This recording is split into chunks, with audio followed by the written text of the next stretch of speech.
తాప్సీ పన్ను కొత్త హిందీ సినిమా అసి రిలీజ్ అయ్యి నిన్న ఆదివారంతో 3 రోజులు కంప్లీట్ అయింది.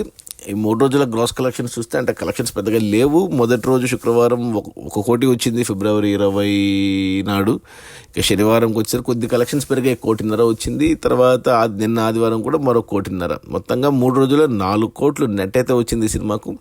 కానీ ఈ సినిమా బడ్జెట్ ప్రమోషన్స్తో కలిపి 40 కోట్లు ఉంది. సో 4 కోట్లు వచ్చాయనకి ఇంకా 36 కోట్లు రావాలి.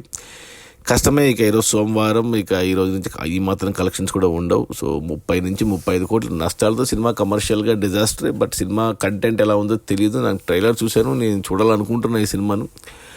ఎందుకంటే ఈ సినిమా తీసిన డైరెక్టర్ అనుభవ్ సిన్హా ఇంతకుముందు తాప్సీతోనే అంటే మనకు కోవిడ్ ముందు 2020లో వచ్చింది తప్పడ్ అనేసి, మంచి సినిమా అది. ఆ సినిమా అలాంటి సినిమానే ఉన్నట్టుంది ఇది కూడా, అమ్మాయిల మీద.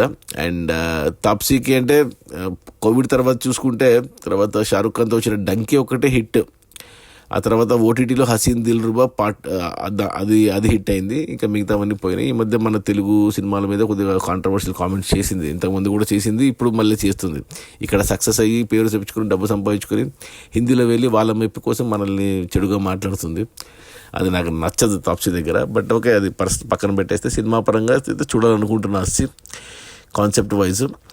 ఈ అనుభవ్ సినిమా డైరెక్టర్ కూడా ఇంతకుముందు ఆయుష్మాన్ ఖురానాతో అనేక సినిమా తీశాడు. అది కోవిడ్ తర్వాత వచ్చింది సినిమా. అది కూడా మొత్తంగా చూసుకుంటే 7 కోట్ల కంటే ఎక్కువ కలెక్ట్ చేయలేకపోయింది ఆ సినిమా, ఆయుష్మాన్ ఖురానాను పెట్టుకొని. అంతకుముందు తర్వాత రాజ్ కుమార్ రావుతో కూడా బీడ్ అనే సినిమా తీశాడు, అది 3 కోట్ల కంటే ఎక్కువ కలెక్ట్ చేయలేదు. సో ఇవన్నీ కొద్దిగా ఆఫ్ బీట్ సినిమాలు. సో అందుకు కలెక్షన్స్ పెద్దగా ఉండవు, అందరూ చూడరు. సో ఈ సినిమా కూడా అంతే. అది మన అస్సి, తాప్సీ పన్ను అస్సి, డైరెక్టర్ బై అనుభవ్ సిన్హా. ఇంకా యాక్టర్లు మన గౌతమి ఉంది, ట్రైలర్లో చూశాను నేను, కుముద్ మిశ్రా ఉన్నాడు, కొంతమంది హిందీ యాక్టర్లు ఉన్నారు. రిలీజ్ అయిన మొదటి 3 రోజుల్లో 4 కోట్ల నెట్, సినిమా బడ్జెట్ 40 కోట్లు, ఇంకా 36 కోట్లు రావాలి, 1 కోటి రావచ్చేమో. సో 35 కోట్ల నష్టాలతో సినిమా కమర్షియల్గా డిజాస్టర్. కంటెంట్ వైజ్ తెలియదు నాకు. Okay, bye.